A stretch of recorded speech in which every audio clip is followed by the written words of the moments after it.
যশোর বেনাপোল মহাসড়ক সুরক্ষায় অতিরিক্ত পণ্য পরিবহন বন্ধে Benapole axle load control station পরিচালনায় বছরে সরকারের খরচ 2,23 লাখ টাকা। তবে সড়কে পণ্য পরিবহনকারী বাণিজ্যিক সংগঠনগুলোর সহযোগিতা না পাওয়ায় এর সুফল মিলছে না বলে জানিয়েছে স্কেল পরিচালনায় নিযুক্ত ঠিকাদার প্রতিষ্ঠান ইউডিসি কনস্ট্রাকশন। ব্যবসায়ীদের অভিযোগ, ভোমরা ও নোয়াপাড়া বন্দর সড়ক বাদ রেখে কেবল বেনাপোল সড়ক স্কেল চালুর বিষয়টি নিয়ে আপত্তি রয়েছে তাদের।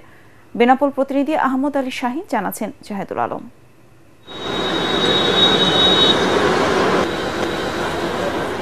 ভারতের সাথে সড়কপথে বাণিজ্যের ৮০% হয় বেনাপোল স্থলবন্দর ব্যবহার করে, আর তাই ১৭ কোটি টাকা ব্যয়ে ২০২২ সালে যশোর বেনাপোল মহাসড়ক সুরক্ষায় বেনাপোল পৌর গেট এলাকায় সড়ক ও জনপথ বিভাগ ওয়ে স্কেল স্থাপন করে।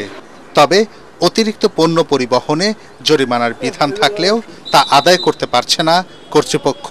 এখানকার স্থানীয় পরিবহন শ্রমিকদের সহযোগিতা না থাকায় আমরা এখানে ওভারলোড কন্ট্রোল নিয়ন্ত্রণ করতে পারছি না। বিষয়টি আমরা ঊর্ধ্বতন কর্মকর্তাকে দৃষ্টি আকর্ষণ করছি।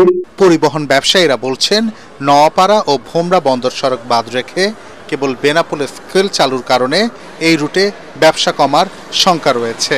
ভোমরা ও নোয়াপাড়া বন্দরে কোনো স্কেল নাই।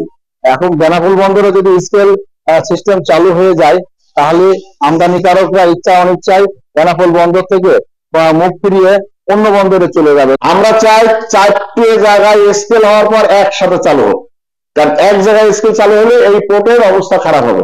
ভারত থেকে প্রতি বছর প্রায় 25 লাখ মেট্রিক টন বিভিন্ন ধরনের পণ্য আমদানি হয়ে থাকে।